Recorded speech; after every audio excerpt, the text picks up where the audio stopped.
আসসালামু আলাইকুম। শান্ত বায়োলজি থেকে সবাইকে স্বাগত জানাচ্ছি। আশা করি সবাই ভালো আছো। অনেকদিন পর আমরা আবারও ক্লাস শুরু করলাম। তো তোমাদের যেহেতু এখন কলেজ বন্ধ এবং প্রাইভেটও বন্ধ, এই কারণে তোমরা আহ, যে ইউটিউবে ক্লাসগুলো দেখতে পারবে। এখন থেকে প্রতিদিন আবার ইউটিউবে ক্লাস হবে শান্ত বায়োলজি থেকে। তাহলে আমরা সর্বশেষ গতদিন যে ক্লাসটা নিয়েছিলাম সেটা হলো সাইনোসাইটিস সম্পর্কে আলোচনা করছিলাম, যদিও এটা আমরা শেষ করতে পারিনি। তো খুব বড় বড় ক্লাস নিব না, ছোট ছোট ক্লাসই নিব। আজকে সাইনোসাইটিসের বাকি অংশগুলো আলোচনা করব। তার আগে একটুখানি আলোচনা করে নিয়ে হালকা করে, যাতে করে তোমাদের মনে পড়ে যায়। সেই জন্যই, তবে যারা ক্লাসটা দেখোনি তারা আগের ক্লাসটা দেখে নেবে। সাইনোসাইটিসের প্রথম অংশ ক্লাসটা আর কি। তো আমরা জানি সাইনোসাইটিস মানে কি, সেইগুলো আলোচনা হয়েছে। সাইনাস যোগ আইটিস। তো আমরা জানি সাইনাস মানে হলো গহ্বর, মূলত হাড়ের মধ্যে যে বায়ুপূর্ণ গহ্বর সেটাই হলো সাইনাস বলা হয়। আমাদের হাড়ের মধ্যে যে বায়ুপূর্ণ গহ্বর সেটাই হলো সাইনাস। তো আমরা জানি যে আমাদের এই বায়ুপূর্ণ গহ্বর হাড়ের মধ্যে আছে কেন? আমাদের একটু হালকা করার জন্য, আমাদের মাথা, আমাদের করটি যেন একটু হালকা হয়, এই জন্য থাকে আমাদের এই বায়ুপূর্ণ যে গহ্বরগুলো। তো সেটা আমরা জেনেছি যে মোট 4 জোড়া সাইনাস আছে আমাদের। বায়ুপূর্ণ গহ্বর 4 জোড়া আছে, সেটা তোমরা গত ক্লাসে জেনেছো। তো সেটা কিভাবে আমরা মনে রাখবো সেটা আলোচনা করেছি। যে ফ্রন্টাল, সেটা আমি বলেছিলাম যে এই জায়গার মধ্যে আমাদের এক জোড়া ফ্রন্টাল সাইনাস থাকে। তারপরে বলেছিলাম যে উপরের দিকে অ্যাথময়েড থাকে, অর্থাৎ হলো আমাদের নাক নাকের শেষ যে অংশটা, অর্থাৎ এই অংশ এবং এই অংশের মধ্যে এটা হলো অ্যাথময়েড। এরপরে এগুলোর বাংলা অর্থ বলেছি গত ক্লাসে, তোমরা গত ক্লাসটা দেখলে বাংলা অর্থগুলো জানবে। স্পেনেট, সেটা কিন্তু মনে রাখতে হবে নিচের দিকে, তবে এটা কিন্তু ভিতরের দিকে, অর্থাৎ এটা যে যতটুকু সামনের দিকে, আর স্পেনেট কিন্তু অনেক ভিতরের দিকে থাকে, অনেক ভিতরের দিকে বায়ুপূর্ণ গহ্বর সাইনাস থাকে। আর একটা ম্যাক্সিলারি, যেটা এখানে থাকে, এটা বাইরের দিকে থাকে, এটা খুব ভিতরে থাকার তো সুযোগ নাই। তাহলে কিন্তু এক পয়েন্ট যেটা স্পেনেট, সেটা কিন্তু বেশ ভিতরের দিকে থাকে। তাহলে এখন আমরা আজকে আলোচনা করব যে এটা লক্ষণ। লক্ষণের মধ্যে কিছু তোমাদের না বোঝার মতো শব্দ আছে, মূলত আমি সেই বিষয়গুলো আলোচনা করবো যাতে করে তোমাদের সমস্যা না হয় পরবর্তীতে পড়তে।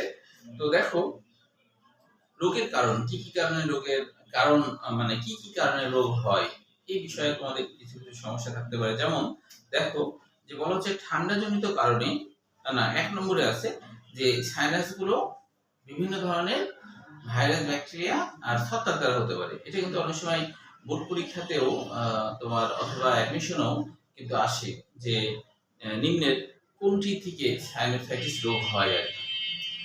2 নম্বরে দেখো, 1 নম্বরটা বুঝতেই পারবা। 2 নম্বরে ঠান্ডাজনিত কারণে, অর্থাৎ হলো ঠান্ডাজনিত কারণে বা অ্যালার্জি জনিত কারণে ব্যবধায়ক পর্দার অস্বাভাবিক সাইনাস গহ্বর অবরুদ্ধ হয়ে গেলে। আমাদের তো জানি নাকের দুই ছিদ্রের মাঝে যেটা আছে প্রাচীরটা, এটা ব্যবধায়ক পর্দা। তো এটার অস্বাভাবিকতা, অর্থাৎ কোনো কারণবশত এটা যদি খুলে যায়, তাহলে দেখা যাবে যে আমাদের সাইনাসের মধ্যে কিন্তু প্রতিনিয়ত মিউকাস টিকাস তৈরি হয়, সেটা কিন্তু আবার বের হয়ে আসা লাগবে, অল্প অল্প করে একটু বেরও হয়ে আসে। তো এই বের হয়ে যদি না আসতে পারে কোনো কারণবশত, জমে যায় ভিতরে, তাহলে কিন্তু তখন ভাইরাস, ব্যাকটেরিয়া, ছত্রাক আক্রমণ করে, তখন সাইনোসাইটিস হতে পারে। এই কারণে বলছে যে কারণে হয় তার মধ্যে একটা হলো ঠান্ডাজনিত কারণে, অর্থাৎ অনেক সর্দি হয়েছে, কোনো কারণবশত সর্দি ঠিকভাবে বের হচ্ছে না, থেকে গেছে, এরকম অবস্থাতে সাইনোসাইটিস হয়ে যেতে পারে। আবার পলিপ হলেও হতে পারে। পলিপের সরল বাংলা অর্থ কি?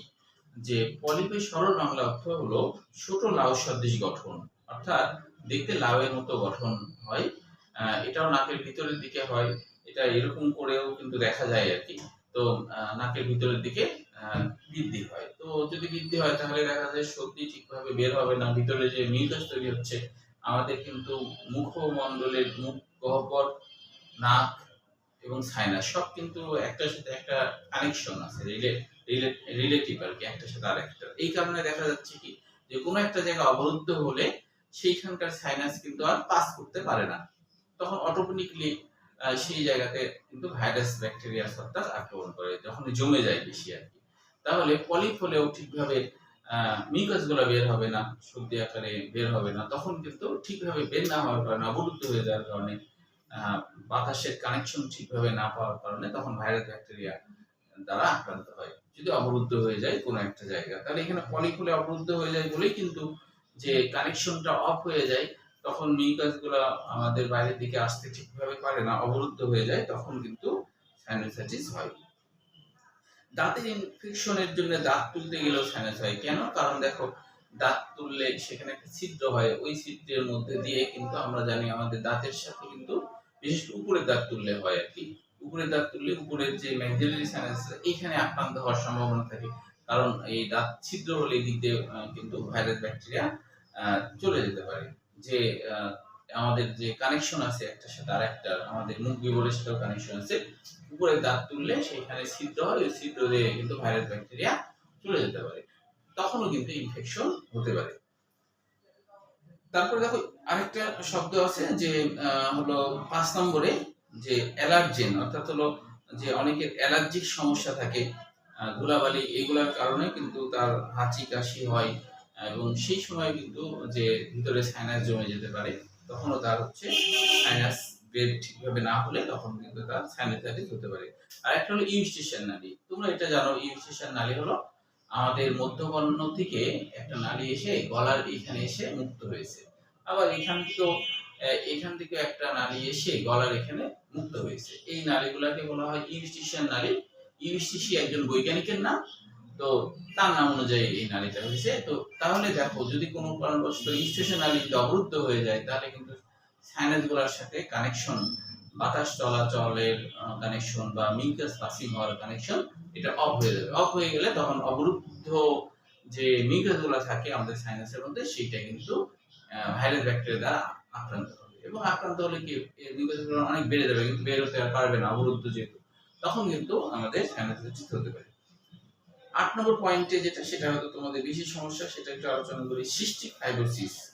মনে রাখবা সিস্টিক ফাইব্রোসিসটা আসলে কি। সিস্টিক ফাইব্রোসিস হলো যখন কোনো মিউকাস, ধরো আমাদের ট্রাকিয়াতে মিউকাস, আমাদের ট্রাকিয়া বা ফুসফুস যে কোনো জায়গায় হতে পারে, যে কোনো একটা জায়গাতে যদি সিস্টিক ফাইব্রোসিস হয়, তো সিস্টিক ফাইব্রোসিস নামকরণ হয়েছে কেন? কারণ হলো যে সিস্টিক ফাইব্রোসিস বলতে বোঝায় যে যখন হলো মিউকাস আঠালো হবে, পুরু হবে, এরকম অবস্থাকে বলা হয় সিস্টিক ফাইব্রোসিস। আসলে সিস্ট মানে থলে, তাহলে আমাদের অ্যালভিলাসে যখন হয়, ওখানে প্রথমে এটা আবিষ্কার হয়েছিল, তাই এর নাম সিস্ট থেকে সিস্টিক ফাইব্রোসিস কেন নাম হয়েছে, যে সেই জায়গাতে কিন্তু অনেক প্রোটিন নির্মিত তন্তুময় কিছু উপাদান দেখা যায়, সেই জন্য এর নাম হলো সিস্টিক ফাইব্রোসিস।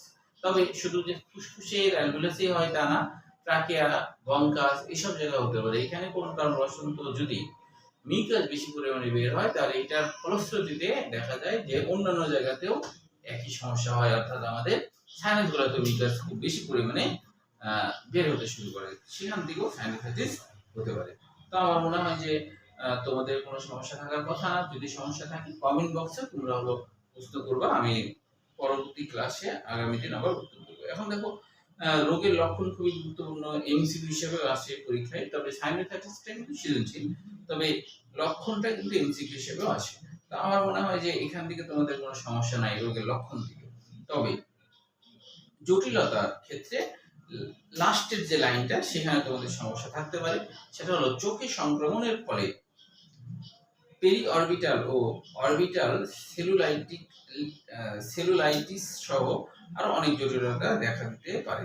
তো বলা হচ্ছে যে চোখে সংক্রমণের ফলে যে সমস্যাগুলো হয়, সেটা হলো পেরি অরবিটাল মানে আমাদের যে চক্ষু গোলক, সেটা বলা হয় পেরি অরবিটাল। তো তাহলে দেখা যায় অনেক সময় আমাদের যদি ঠিক এই উপরের দিকে অ্যাথময়েডে যদি কোনো কারণবশত অ্যাথময়েডে যদি ইনফেকশন হয়, ভাইরাস ব্যাকটেরিয়া দ্বারা আক্রান্ত হয়, তাহলে সেটার সাথে তো আমাদের চক্ষু গোলকের একটা কানেকশন আছে, এর আশপাশে চক্ষু গোলকের আশপাশে কিন্তু বিভিন্ন ধরনের পেশি তন্তু আছে, সেখানে কিন্তু তোমার চক্ষু গোলকের আশপাশে যে সেলগুলো আছে, তারপরে হলো যে পেশি তন্তুগুলো আছে, তো এইগুলা যদি যখনই অ্যাথময়েডে আক্রমণ হবে, তখন কিন্তু আমাদের চক্ষু গোলকের আশপাশে যে টিস্যুগুলো আছে, সেলগুলো আছে, বা অক্ষি গোলকের যে পেশিতন্তুগুলো আছে এগুলো কিন্তু আক্রান্ত হয়ে যায়।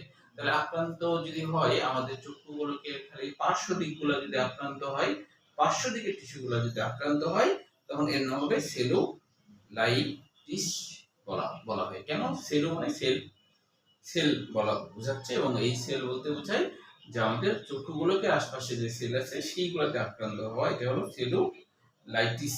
আরেকটা হলো অরবিটাল, মানে তো চক্ষু গোলকের যে সেলে আক্রমণ হতে পারে একমাইটে হলে সেটাই হলো সেলুলাইটিস। আরেকটা হলো পেরিঅরবিটাল মানে কি? অরবিটাল মানে গোটা চক্ষু গোলক।